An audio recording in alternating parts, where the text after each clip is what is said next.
Reading by Greg Marguerite. Gods of the North by Robert E. Howard. Across the red drifts and mail-clad forms, two figures glared at each other.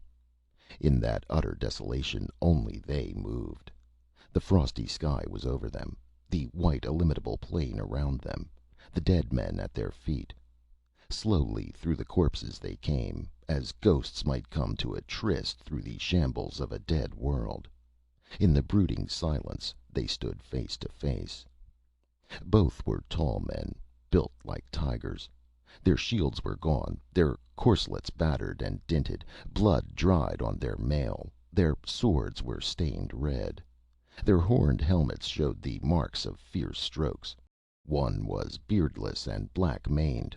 The locks and beard of the other were red as the blood on the sunlit snow. "Man," said he, "tell me your name, so that my brothers in Vanaheim may know who was the last of Wulfhere's band to fall before the sword of Heimdall." "Not in Vanaheim," growled the black-haired warrior. "But in Valhalla you will tell your brothers that you met Conan of Cimmeria." Heimdall roared and leaped, and his sword flashed in deathly arc. Conan staggered, and his vision was filled with red sparks as the singing blade crashed on his helmet, shivering into bits of blue fire. But as he reeled, he thrust with all his power of his broad shoulders behind the humming blade. The sharp point tore through brass scales and bones and heart, and the red-haired warrior died at Conan's feet. The Cimmerian stood upright, trailing his sword, a sudden sick weariness assailing him. The glare of the sun on the snow cut his eyes like a knife, and the sky seemed shrunken and strangely apart. He turned away from the trampled expanse where yellow-bearded warriors lay locked with red-haired slayers in the embrace of death. A few steps he took, and the glare of the snowfields was suddenly dimmed. A rushing wave of blindness engulfed him, and he sank down into the snow, supporting himself on one mailed arm, seeking to shake the blindness out of his eyes as a lion might shake his mane.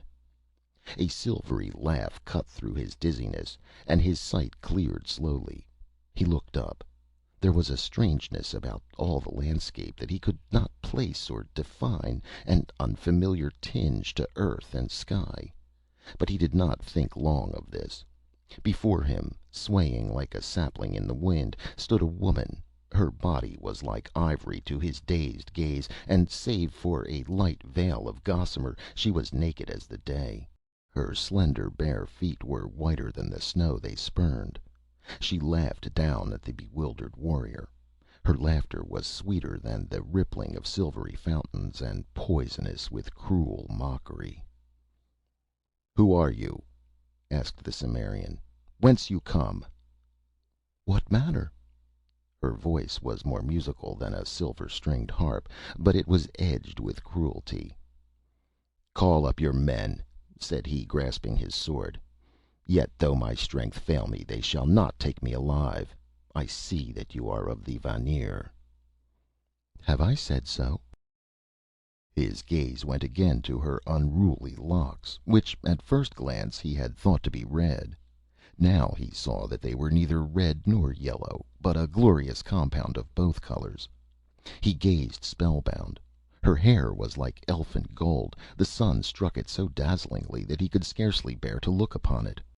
Her eyes were likewise neither wholly blue nor wholly gray, but of shifting colors and dancing lights and clouds of colors he could not define. Her full red lips smiled, and from her slender feet to the blinding crown of her billowy hair her ivory body was as perfect as the dream of a god. Conan's pulse hammered in his temples. "I cannot tell," said he, "whether you are of Vanaheim and mine enemy, or of Asgard and my friend. Far have I wandered, but a woman like you I have never seen. Your locks blind me with their brightness. Never have I seen such hair, not even among the fairest daughters of the Aesir. By Ymir!" "Who are you to swear by Ymir?" she mocked. "What know you of the gods of ice and snow, you who have come up from the south to adventure among an alien people?" "By the dark gods of my own race," he cried in anger, "though I am not of the golden haired Aesir, none has been more forward in sword play. This day I have seen 80 men fall, and I alone have survived the field where Wulfhere's reavers met the wolves of Bragi. Tell me, woman, have you seen the flash of mail out across the snow plains, or seen armed men moving upon the ice?" "I have seen the hoarfrost glittering in the sun," she answered.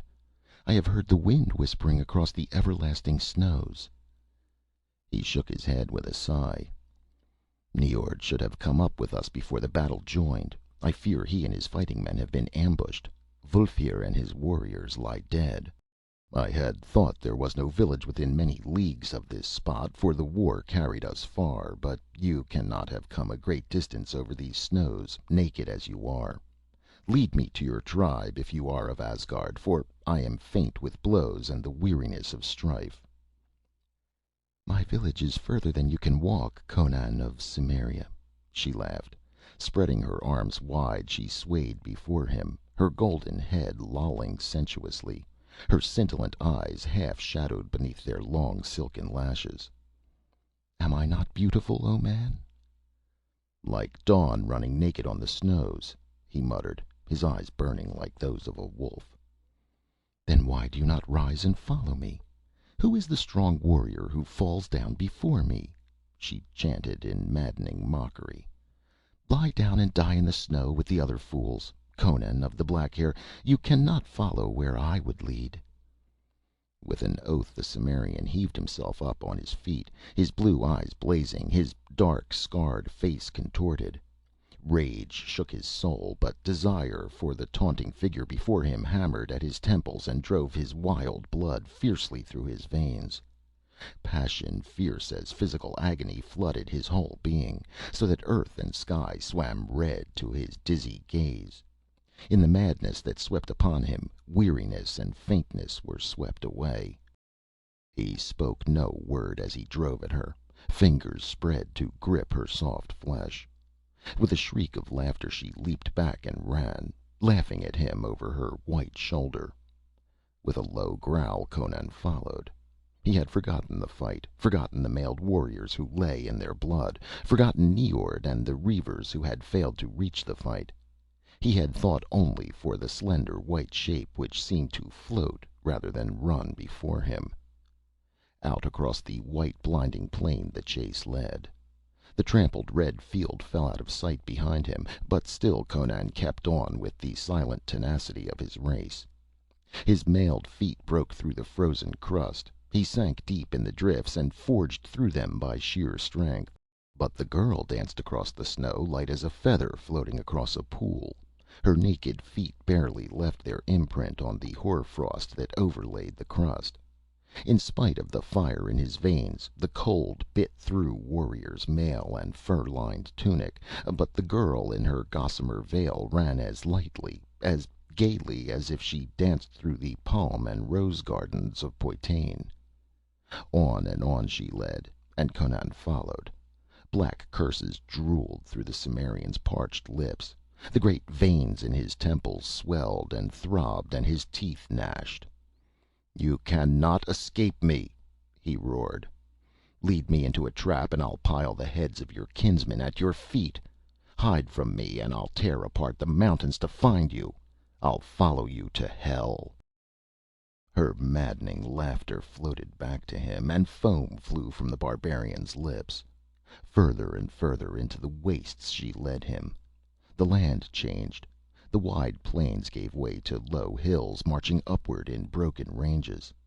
Far to the north he caught a glimpse of towering mountains, blue with the distance, or white with the eternal snows. Above these mountains shone the flaring rays of the Borealis. They spread fanwise into the sky, frosty blades of cold, flaming light, changing in color, growing and brightening. Above him the skies glowed and crackled with strange lights and gleams. The snow shone weirdly, now frosty blue, now icy crimson, now cold silver.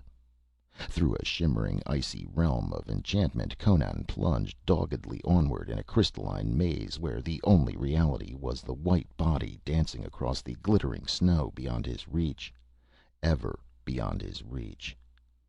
He did not wonder at the strangeness of it all, not even when two gigantic figures rose up to bar his way. The scales of their mail were white with hoarfrost, their helmets and their axes were covered with ice. Snow sprinkled their locks. In their beards were spikes of icicles. Their eyes were cold as the lights that streamed above them. "Brothers!" cried the girl, dancing between them. "Look who follows! I have brought you a man to slay. Take his heart that we may lay it smoking on our father's board." The giants answered with roars like the grinding of icebergs on a frozen shore, and heaved up their shining axes as the maddening Cimmerian hurled himself upon them. A frosty blade flashed before his eyes, blinding him with its brightness, and he gave back a terrible stroke that sheared through his foe's thigh. With a groan the victim fell, and at the instant Conan was dashed into the snow, his left shoulder numb from the blow of the survivor from which the Cimmerian's mail had barely saved his life. Conan saw the remaining giant looming high above him, like a colossus carved of ice, etched against the cold, glowing sky. The axe fell, to sink through the snow and deep into the frozen earth as Conan hurled himself aside and leaped to his feet.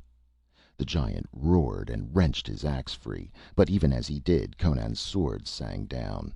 The giant's knees bent, and he sank slowly into the snow, which turned crimson with the blood that gushed from his half-severed neck.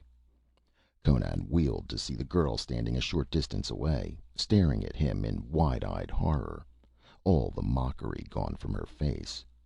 He cried out fiercely, and the blood drops flew from his sword as his hand shook in the intensity of his passion. "Call the rest of your brothers," he cried. "I'll give their hearts to the wolves. You cannot escape me." With a cry of fright she turned and ran fleetly. She did not laugh now, nor mock him over her white shoulder. She ran as for her life, and though he strained every nerve and thew until his temples were like to burst and the snow swam red to his gaze, she drew away from him, dwindling in the witch fire of the skies, until she was a figure no bigger than a child, then a dancing white flame on the snow, then a dim blur in the distance. But grinding his teeth until the blood started from his gums, he reeled on, and he saw the blur grow to a dancing white flame, and the flame to a figure big as a child, and then she was running less than 100 paces ahead of him, and slowly the space narrowed, foot by foot. She was running with effort now, her golden locks blowing free. He heard the quick panting of her breath, and saw a flash of fear in the look she cast over her white shoulder. The grim endurance of the barbarian had served him well. The speed ebbed from her flashing white legs. She reeled in her gait. In his untamed soul leaped up the fires of hell she had fanned so well. With an inhuman roar he closed in on her, just as she wheeled with a haunting cry and flung out her arms to fend him off. His sword fell into the snow as he crushed her to him. Her lithe body bent backward as she fought with desperate frenzy in his iron arms. Her golden hair blew about his face, blinding him with its sheen. The feel of her slender body twisting in his mailed arms drove him to blinder madness. His strong fingers sank deep into her smooth flesh, and that flesh was cold as ice. It was as if he embraced not a woman of human flesh and blood, but a woman of flaming ice. She writhed her golden head aside, striving to avoid the fierce kisses that bruised her red lips. "You are cold as the snows," he mumbled dazedly. "I will warm you with the fire in my own blood." With a scream and a desperate wrench, she slipped from his arms, leaving her single gossamer garment in his grasp. She sprang back and faced him, her golden locks in wild disarray, her white bosom heaving, her beautiful eyes blazing with terror. For an instant he stood frozen, awed by her terrible beauty as she posed naked against the snows. And in that instant she flung her arms toward the lights that glowed in the skies above her, and cried out in a voice that rang in Conan's ears forever after. Ymir! Oh, my father, save me!" Conan was leaping forward, arms spread to seize her, when, with a crack like the breaking of an ice mountain, the whole skies leaped into icy fire. The girl's ivory body was suddenly enveloped in a cold blue flame so blinding that the Cimmerian threw up his hands to shield his eyes from the intolerable blaze. A fleeting instant, skies and snowy hills were bathed in crackling white flames, blue darts of icy light, and frozen crimson fires. Then Conan staggered and cried out. The girl was gone. The glowing snow lay empty and bare. High above his head the witch-lights flashed and played in a frosty sky gone mad, and among the distant blue mountains there sounded a rolling thunder as of a gigantic war-chariot rushing behind steeds, whose frantic hoofs struck lightning from the snows and echoes from the skies. Then suddenly the Borealis, the snow-clad hills, and the blazing heavens reeled drunkenly to Conan's sight. Thousands of fireballs burst with showers of sparks, and the sky itself became a titanic wheel which rained stars as it spun. Under his feet the snowy hills heaved up like a wave, and the Cimmerian crumpled into the snows to lie motionless. In a cold, dark universe, whose sun was extinguished eons ago, Conan felt the movement of life, alien and unguessed. An earthquake had him in its grip, and was shaking him to and fro, at the same time chafing his hands and feet until he yelled in pain and fury, and groped for his sword. "He's coming to, Horsa," said a voice. "Haste! We must rub the frost out of his limbs if he's ever to wield sword again." "He won't open his left hand," growled another. "He's clutching something." Conan opened his eyes and stared into the bearded faces that bent over him. He was surrounded by tall, golden-haired warriors in mail and furs. "Conan, you live!" "By Crom, Niord!" gasped the Cimmerian. "Am I alive, or are we all dead and in Valhalla?" "We live," grunted the Aesir, busy over Conan's half-frozen feet. "We had to fight our way through an ambush, or we had come up with you before the battle was joined. The corpses were scarce cold when we came upon the field. We did not find you among the dead, so we followed your spoor. In Ymir's name, Conan, why did you wander off into the wastes of the north? We have followed your tracks in the snow for hours. Had a blizzard come up and hidden them, we had never found you by Ymir." "Swear not so often by Ymir," uneasily muttered a warrior, glancing at the distant mountains. "This is his land, and the god abides among yonder mountains, the legends say." "I saw a woman," Conan answered hazily. "We met at Bragi's men in the plains. I know not how long we fought. I alone lived. I was dizzy and faint. The land lay like a dream before me. Only now do all things seem natural and familiar. The woman came and taunted me. She was beautiful as a frozen flame from hell. A strange madness fell upon me when I looked at her, so I forgot all else in the world. I followed her. Did you not find her tracks, or the giants in icy mail I slew?" Niord shook his head. "We found only your tracks in the snow, Conan." "Then it may be I am mad," said Conan dazedly. "Yet you yourself are no more real to me than was the golden-locked witch who fled naked across the snows before me. Yet from under my very hands she vanished in icy flame." "He is delirious," whispered a warrior. "Not so!" cried an older man, whose eyes were wild and weird. "It was Atali, the daughter of Ymir, the frost giant. To fields of the dead she comes, and shows herself to the dying. Myself, when a boy, I saw her, when I lay half slain on the bloody field of Wulfraven. I saw her walk among the dead in the snows, her naked body gleaming like ivory, and her golden hair unbearably bright in the moonlight. I lay and howled like a dying dog because I could not crawl after her. She lures men from stricken fields into the wastelands to be slain by her brothers, the ice giants, who lay men's red hearts smoking on Ymir's board. The Cimmerian has seen Atali, the frost giant's daughter." "Bah!" grunted Horsa. Old Grom's mind was touched in his youth by a sword cut to the head. Conan was delirious from the fury of battle. Look how his helmet is dinted. Any of these blows might have addled his brain. It was an hallucination he followed into the wastes. He is from the south. What does he know of Atali?" "You speak truth, perhaps," muttered Conan. "It was all strange and weird, by Crom." He broke off, glaring at the object that still dangled from his clenched left fist. The others gaped silently at the veil he held up, a wisp of gossamer that was never spun by human distaff. End of Gods of the North by Robert E. Howard.